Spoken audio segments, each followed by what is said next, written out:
Halo guys, selamat datang di channel Pojokan Perpus. Tidak terasa kita sudah berada di penghujung tahun 2022.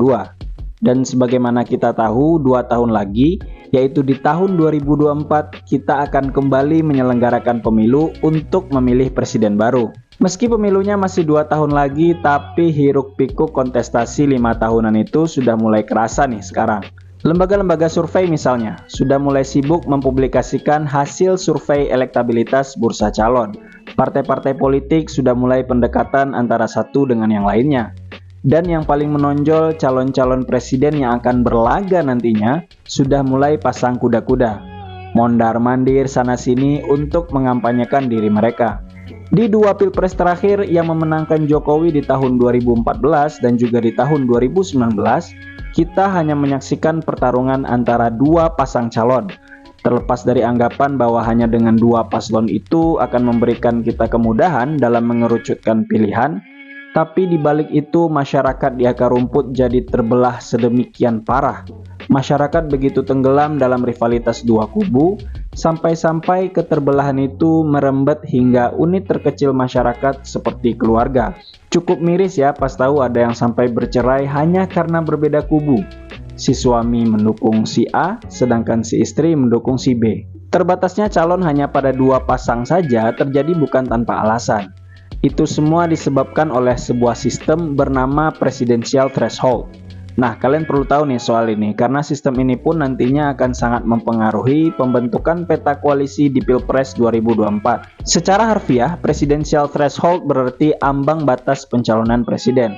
Jadi kalau kita artikan, presidential threshold itu adalah batas perolehan suara yang harus dimiliki oleh partai politik dalam pemilu agar dapat mencalonkan presiden dan wakil presiden. Lalu pertanyaannya, dari mana partai politik itu mendapatkan perolehan suara?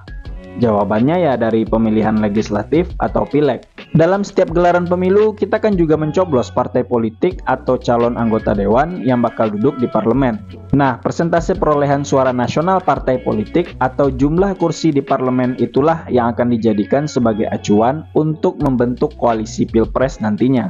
Makanya pileg ini pun tidak kalah pentingnya dari pilpres. Sistem presidensial threshold itu tadi mengacu pada hasil pileg ini. Kita akan bahas sekilas perjalanan presidential threshold dalam timeline sejarah. Presidential threshold sudah ada sejak zaman pemilu 2004. Namun kala itu persentase ambang batasnya masih cukup terjangkau, yaitu 20% suara nasional atau 15% kursi di parlemen.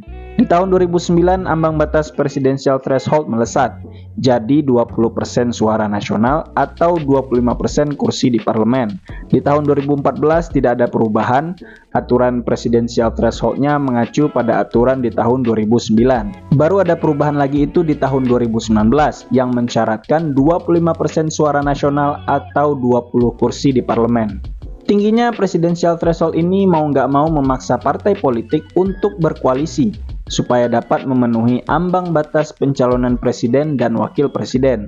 Simulasinya, Partai A ingin mencalonkan satu kandidat tertentu, tapi suara yang diperoleh Partai A tersebut cuma 12% saja.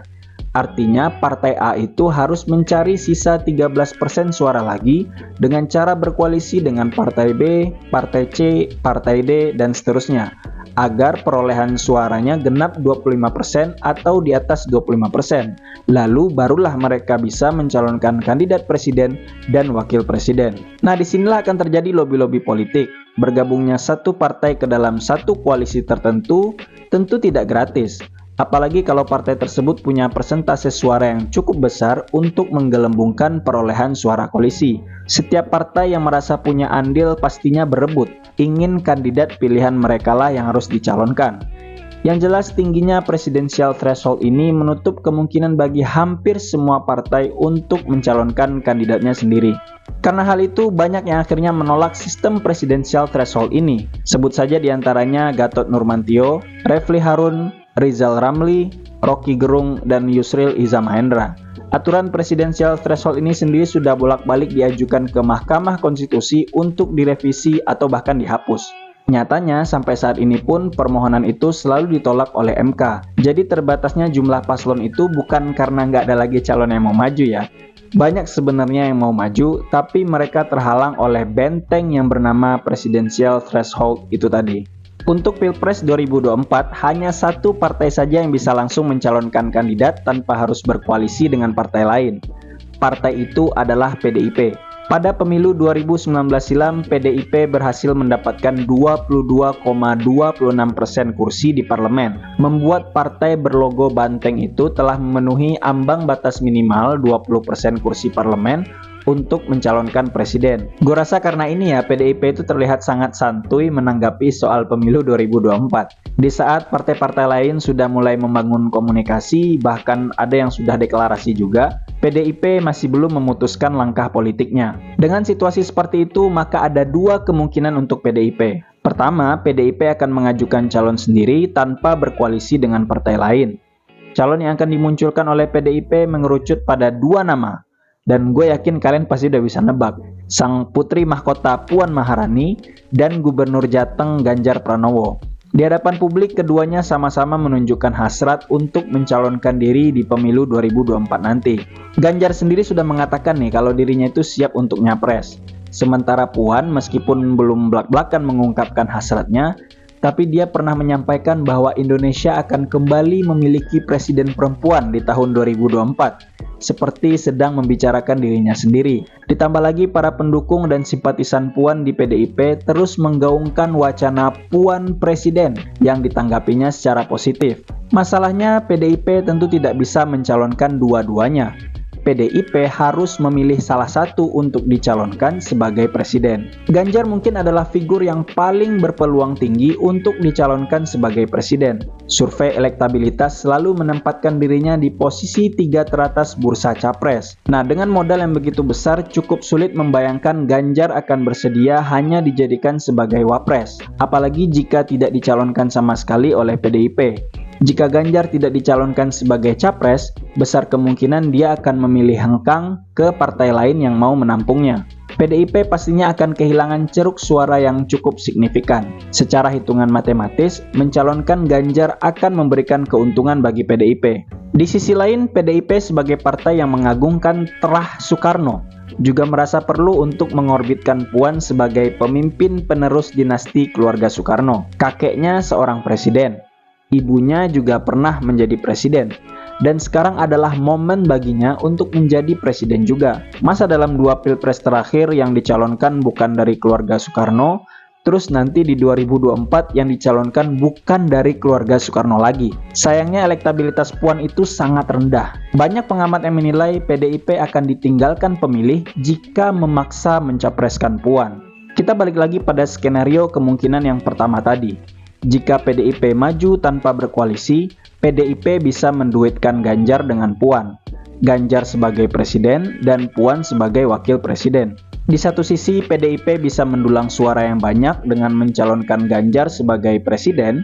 Di sisi lain, Puan tetap bisa mengukir namanya sebagai pemimpin Indonesia dari terah Soekarno. Jadi kayak win-win solution gitu ya. Dengan posisi sebagai wapres pun, Puan tetap bisa meninggalkan legacy. Puan juga bisa terus meningkatkan kapasitas dan elektabilitasnya hingga pada saatnya nanti pada pemilu 2029 atau 2034 dia sudah matang mencalonkan diri sebagai presiden. Kemungkinan yang kedua, PDIP akan tetap berkoalisi dengan partai lain agar peluang menang semakin terjamin. Tapi satu hal yang jelas, sebagai partai yang menempati urutan pertama saat ini, PDIP tidak akan sudi jika calon yang diusungnya hanya menjadi cawapres. PDIP pasti meminta jatah capres. Kondisi ini membuat PDIP hampir mustahil berkoalisi dengan Gerindra. Sebab Gerindra sudah mendeklarasikan kalau mereka akan mengusung ketua umumnya Prabowo Subianto sebagai capres. Dari hitung-hitungan gua, kemungkinan besar jika harus berkoalisi, PDIP nantinya akan berkoalisi dengan Koalisi Indonesia Bersatu atau KIB yang terdiri dari Partai Golkar, P3, dan PAN. Karena PDIP sebenarnya punya satu titik temu dengan koalisi KIB tersebut, yaitu soal Ganjar. Jika PDIP akhirnya mantap mengusung Ganjar sebagai capres, besar kemungkinan koalisi PDIP, Golkar, P3, dan PAN akan terbentuk. Mengingat KIB tengah memantau peluang Ganjar sebagai calon presiden. Memang saat ini KIB belum menentukan capres, tapi PAN dan P3 tampak menunjukkan ketertarikan pada Ganjar. Kondisinya akan berbeda jika PDIP malah mencalonkan Puan sebagai capres. Hampir dapat dipastikan KIB tidak akan mau berkoalisi dengan PDIP. Yang ada, KIB bisa saja malah membajak Ganjar dari PDIP. Jika PDIP mencalonkan Puan, otomatis Ganjar akan mencari kendaraan politik di luar PDIP. Sedangkan KIB yang memang sudah memantau Ganjar tak akan menyia-nyiakan kesempatan emas itu. Hasrat untuk membajak Ganjar itu sebenarnya sudah tampak, tapi KIB ini tahu kalau itu tidak etis.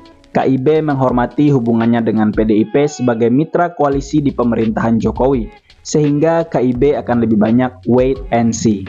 Jika PDIP fix mengusung Puan, maka mitra koalisi PDIP yang kebayang di gua yang paling memungkinkan itu partai PKB.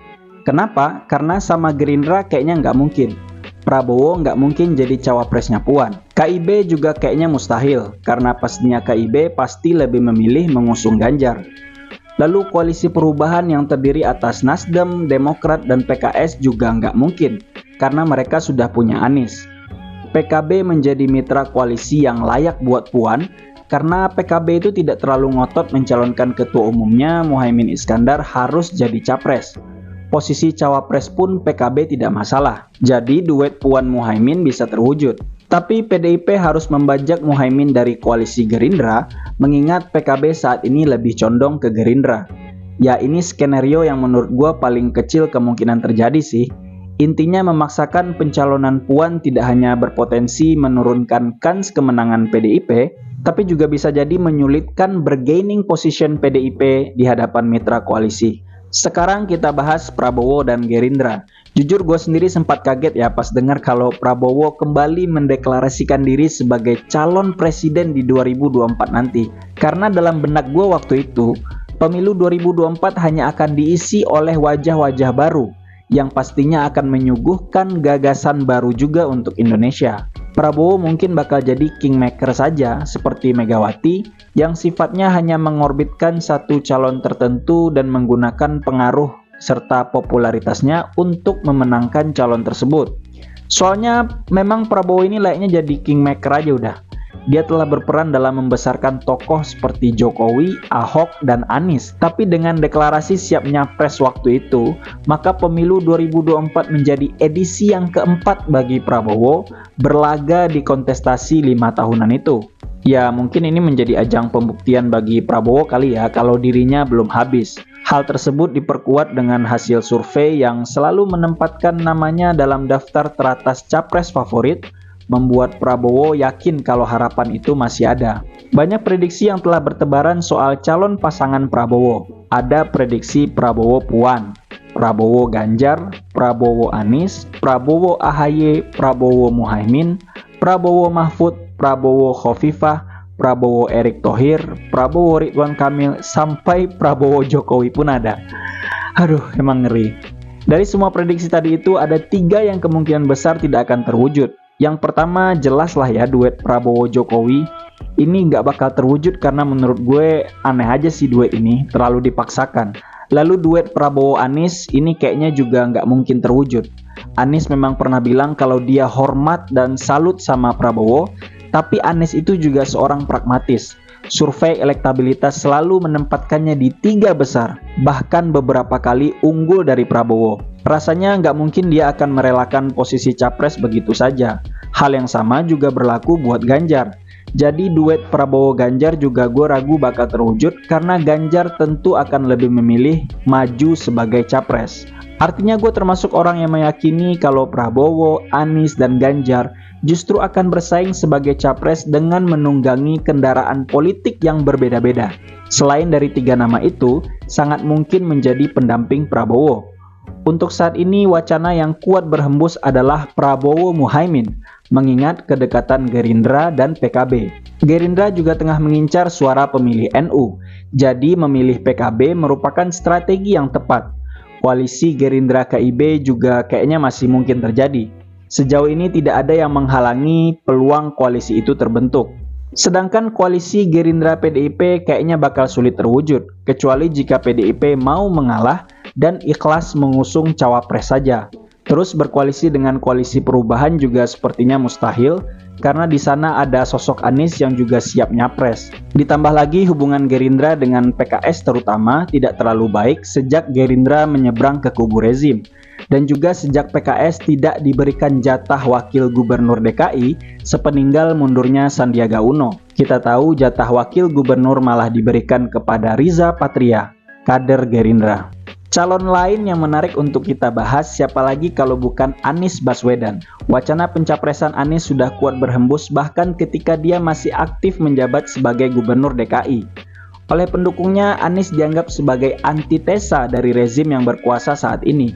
Hingga bisa dikatakan di kalangan sejumlah kelompok oposisi, nama Anies begitu populer. Kalian pasti pernah mendengar pendukung Anies menggaungkan frasa Gubernur Indonesia. Frasa yang menunjukkan betapa Anies disejajarkan dalam tanda kutip dengan rezim yang berkuasa. Dalam waktu 5 tahun terhitung sejak dirinya menjadi gubernur Jakarta, popularitas Anies terus meroket. Padahal sebelum terpilih jadi gubernur, nama Anies tidak pernah diperhitungkan sebagai tokoh politik papan atas di Republik ini. Kini ia mengikuti jejak Jokowi, mencoba peruntungan menjadi presiden dengan jabatan gubernur DKI sebagai batu loncatannya. Hampir tidak ada yang menyangka bahwa seorang Anies Baswedan bakal diusung oleh Partai Nasdem. Sejarah menunjukkan kalau Anies dan Nasdem ini punya hubungan yang rumit. Di tahun 2010 lalu, Anies merupakan salah satu deklarator berdirinya Nasdem yang saat itu berstatus ormas. Seiring berjalannya waktu, Nasdem bertransformasi menjadi partai politik. Gelaran Pilkada DKI 2017 membuat Anies dan Nasdem berada pada posisi berseberangan. Sebab Nasdem mendukung Ahok kala itu. Nasdem yang berhaluan sekuler nasionalis juga tidak menyukai gerombolan kelompok Islamis yang berada di belakang Anies. Sebagaimana yang kita ketahui, Anies berhasil mengalahkan Ahok. Namun kemenangan itu dinodai oleh isu politisasi agama, di mana Anies dinilai menunggangi kasus penistaan agama Ahok. Sejak saat itu, Anies digelari sebagai bapak politik identitas. Bahkan setelah 5 tahun berlalu dan Anies telah merampungkan masa jabatannya, image tersebut masih bersemayam kuat di benak sebagian kader dan simpatisan Nasdem. Buktinya satu persatu kader Nasdem mundur ketika Nasdem mendeklarasikan Anies sebagai capres. Deklarasi Anies ini tentu menjadi pertaruhan yang luar biasa bagi Nasdem yang punya image sebagai partai nasionalis yang menjunjung nilai-nilai keberagaman. Meskipun begitu, Nasdem juga perlu bersikap realistis. Pada pemilu 2019 lalu, Nasdem berhasil meraup kurang lebih 9% suara sah nasional, menempatkannya pada posisi 5 besar partai dengan suara terbanyak. Namun menjelang 2024 ini, banyak lembaga survei yang menyatakan bahwa elektabilitas Nasdem terus merosot hingga di sekitar 4-5%. Nasdem tentu aware akan hal itu. Nasdem perlu figur politik yang kuat agar partai tersebut bisa kembali merasakan efek ekor jas. Rakernas Nasdem di pertengahan 2022 lalu menjatuhkan pilihan pada 3 nama, Anies, Ganjar, dan Panglima TNI Andika Perkasa. Andika punya elektabilitas yang rendah. Adapun Ganjar memang punya elektabilitas yang tinggi, tapi dia adalah kader PDIP. Tidak mungkin Nasdem menjadi deklarator utama Ganjar. Pilihan kemudian jatuh kepada Anies karena selain punya elektabilitas yang tinggi, Anies juga punya hubungan historis dengan Nasdem. Ia juga berstatus free transfer setelah rampung dari kursi gubernur DKI. Nasdem menggandeng Demokrat dan PKS untuk sama-sama mengusung Anies. Ketiganya membentuk koalisi bernama Koalisi Perubahan. Demokrat dan PKS tidak masalah dengan Anies sebagai capres, tapi baik Demokrat maupun PKS ingin masing-masing kadernya diusung sebagai cawapres Anies. Demokrat ingin AHY yang jadi cawapres, sementara PKS ingin Ahmad Heriawan yang jadi cawapres. Koalisi Perubahan tinggal menyelesaikan masalah cawapres ini agar koalisi mereka kian solid di tahun 2024 nanti. Setelah menganalisa peta koalisi dan bursa capres-cawapres tadi, gue punya prediksi untuk pemilu 2024 nanti. Gue memprediksi 3 calon teratas survei elektabilitas yaitu Ganjar, Anies, dan Prabowo bakal maju sebagai capres. Jadi ada 3 calon yang bakal berlaga nantinya. PDIP dan KIB gue prediksi bakal mengusung Ganjar. Gerindra dan PKB bakal mengusung Prabowo, dan Koalisi Perubahan bakal mengusung Anies. Dari segi presidensial threshold, ketiga koalisi ini sudah memenuhi syarat. Makanya gue optimis koalisi inilah yang bakal kebentuk nantinya. Partai-partai yang suaranya relatif kecil nanti tinggal nyempil aja tuh ke salah satu dari 3 koalisi itu tadi. Adapun untuk prediksi cawapresnya masih agak gelap ya, karena posisi cawapres ini jatuhnya hanya pelengkap saja. Kandidat yang potensial untuk mengisi posisi cawapres ini di masing-masing koalisi cukup banyak, dan kualitas mereka cenderung seimbang. Jadi agak susah membuat prediksi yang akurat. Oke, jadi sekian dulu video kita pada kesempatan kali ini. Semoga dapat memberikan manfaat bagi kita semua. Sampai ketemu lagi di edisi video berikutnya.